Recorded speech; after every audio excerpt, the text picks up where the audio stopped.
Sir నమస్కారం sir. నమస్తే. Sir Jaganmohan Reddy గారి రాజకీయ మౌనం షర్మిల గారికి వరం అని అంటున్నారు సార్. అంటే ఈయన యాక్టివ్ అపోజిషన్ గా అంటే ప్రతిపక్ష పాత్ర సరిగ్గా పోషించడం లేదు. ఆ ప్లేస్ ని షర్మిల గారు కబ్జా చేసేసారు.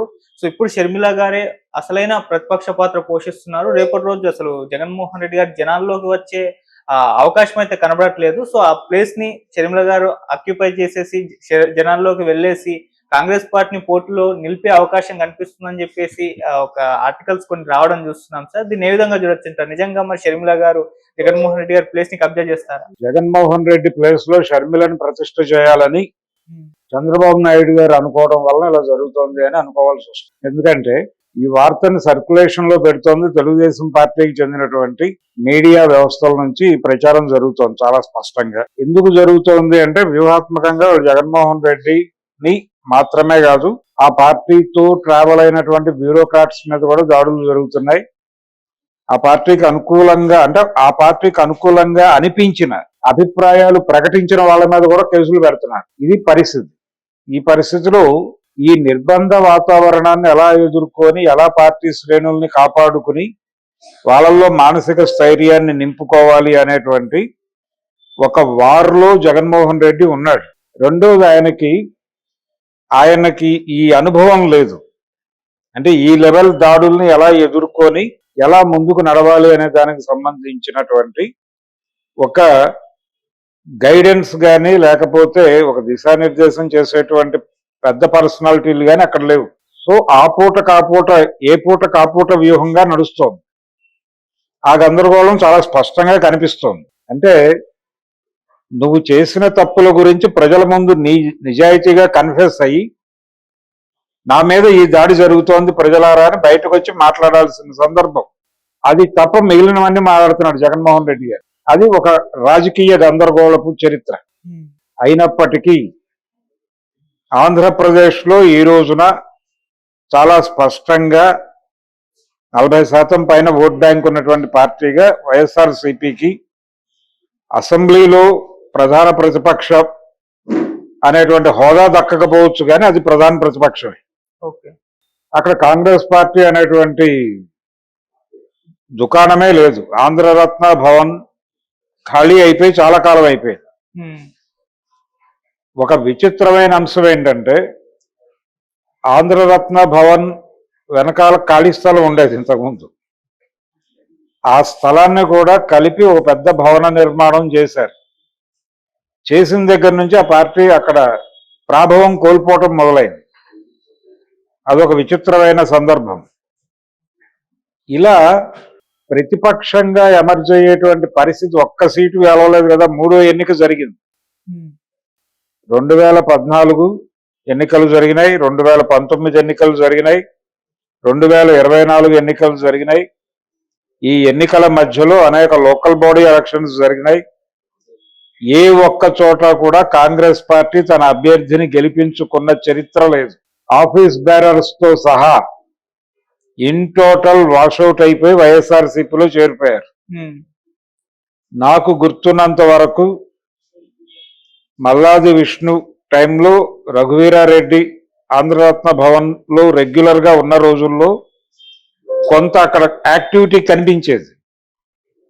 ఆ తర్వాత ఎప్పుడైతే రఘువీరారెడ్డి ఇనాక్టివ్ అయిపోయి మల్లాది విష్ణు వైఎస్ఆర్సీపీలో చేరిపోయాడో అది తాళం పడింది. శుంకర పద్మశ్రీ గారు కొంత రోజు కనీసం ఆఫీస్ తీసి ఎవరికైనా వస్తే మాట్లాడేటువంటి ఒక రిసెప్షన్ గా ఆవిడ యాక్టివిటీ నడిచింది. ఇప్పుడు ఆవిడ్ని పక్కకి నెట్టేసి షర్మిల గారి పరిస్థితి కూడా అదే. షర్మిల గారి అపాయింట్మెంట్ తీసుకోవటానికి కాంగ్రెస్ పార్టీ వాళ్ళు కూడా కష్టపడాలి. జగన్మోహన్ రెడ్డి అపాయింట్మెంట్ ఎలాగైతే ఆ రోజున దొరకలేదు ఆయన అధికారంలో ఉండగా, ఇప్పటికీ జగన్మోహన్ రెడ్డిని కలవడం కష్టమే.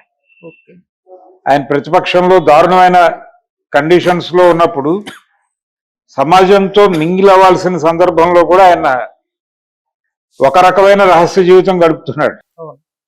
ఇదే పరిస్థితి షర్మిల గారిది. అంటే వాళ్ళు మాట్లాడదలుచుకున్నప్పుడు బయటకు వస్తారు తప్ప ఇతర సమయాల్లో వాళ్ళు కలవాలనుకున్న వాళ్ళని కలుస్తారు తప్ప వేరే వాళ్ళు వచ్చి వాళ్ళని కలవాలనుకుంటే వాళ్ళు ఎలా చేయరు.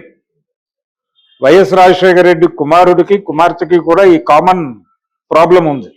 ఓకే. ఆ కామన్ ప్రాబ్లం ఉంది అనే విషయం కాంగ్రెస్ పార్టీ సాధారణ సభ్యులు మాత్రమే కాదు, అక్కడ ఆఫీస్ బేరర్స్ గా ఉన్న వాళ్ళు కూడా ఓపెన్ గా మాట్లాడారు. నేను చెప్పడం కాదు, పేర్లు చెప్పడం బాగోదు, కానీ ఆ పార్టీలో ఆంధ్రప్రదేశ్ శాఖలో కీలక బాధ్యతల్లో ఉన్న వాళ్ళే ఈ అభిప్రాయ ప్రకటన చేశారు. అది కండిషన్. ఎలక్షన్ టైంలో కాంగ్రెస్ పార్టీ యాక్టివేట్ అయింది. కొంత ఆంధ్రరత్న భవన్ ముందు కాస్త 10 మంది కనిపించారు జనాలు. ఆంధ్రరత్న భవన్ ముందు ఒక 10 మంది జనాలు కనిపించారు. ఆ టైంలో కనిపిస్తే షర్మిల గారు వచ్చారు. మళ్ళీ ఆ పార్టీకి పూర్వవైభవం వచ్చేస్తోంది, 4 కార్లు కనిపిస్తున్నాయి ఆ రోడ్లో. కాంగ్రెస్ ఆఫీస్ రోడ్ అని పేరు దాన్ని. ఆ రోడ్లో 4 కార్లు కనిపిస్తున్నాయి అన్నారు. అయితే అదంతా కూడా డిజైన్డ్ బై చంద్రబాబు అనే విషయం ప్రపంచానికి స్పష్టంగా అర్థమైపోయింది. అంటే ఎన్నికలలో జగన్మోహన్ రెడ్డిని ఓడించడం ద్వారా కాంగ్రెస్ పార్టీకి పూర్వవైభవం వస్తుంది అనేటువంటి ఒక భ్రమ కల్పించి, ఆ భ్రమ చాటున అంటే మీకు 2 పనులు ఉన్నాయి. ఒకటి, మీ పార్టీని పునాదుల దగ్గర నుంచి నిర్మించుకోవాల్సిన అవసరం ఉంది ఒకటి. రెండోది, జగన్మోహన్ రెడ్డి కాంగ్రెస్ పార్టీ బతుకున్నందుకు, అంటే వైఎస్ఆర్సీపీ బతుకుండగా మీకు అవకాశం దొరకదు. కాబట్టి దాన్ని రాజకీయ యవనిక నుంచి తొలగించుట అనే కార్యక్రమం మనందరం కలిసి చేద్దాం. ఆ తర్వాత మీ పార్టీ మీరు నిర్మించుకోవడానికి మీకు ఒక అవకాశం దొరుకుతుంది, ఆ పనిలోకి మీరు వెళ్ళిపోండి. తద్వారా కాంగ్రెస్ పార్టీ తిరిగి జవసత్వాలతో తొణికెసలాడుతూ ఊవెత్తున లేస్తుంది అనేటువంటి ఒక భ్రమ కల్పించి, ఆ భ్రమ చాటున తన ప్రత్యర్థి అయినటువంటి జగన్మోహన్ రెడ్డి మీద బురద జల్లించాడు. కుటుంబం నుంచి ఈ డిజైన్ చేసింది చంద్రబాబు నాయుడు గారు. ఆంధ్రప్రదేశ్ లో 2 కంపార్ట్మెంట్ల ట్రైన్. ఒక కంపార్ట్మెంట్ లో లెఫ్ట్ పార్టీస్ కాంగ్రెస్ ఉంటాయి, ఇంకో కంపార్ట్మెంట్ లో జనసేన టీడీపీ బీజేపీ ఉంటాయి. ఈ 2 కంపార్ట్మెంట్లకి ఇంజన్ చంద్రబాబు. అది లాస్ట్ ఎలక్షన్ లో నడిచినటువంటి రథం. కాబట్టి Congress party controlled and designed by TDP, దౌర్భాగ్యవశాత్తు. అంతే, అందులో భాగంగానే ఈ వార్తలు పుట్టిస్తున్నారు. షర్మిల గారు రైజ్ అవుతున్నారు, జగన్మోహన్ రెడ్డి పూర్తి స్థాయిలో పక్కకి వెళ్ళిపోతున్నాడు, కాంగ్రెస్ పార్టీ వైఎస్ఆర్సీపీ ప్లేస్ ని తిరిగి అక్వైర్ చేయబోతోంది, కాంకర్ చేయబోతోంది, ఈ మాటలన్నీ మాట్లాడుతున్నారు. అదంత ఈజీ వ్యవహారం కాదు. ప్రజలు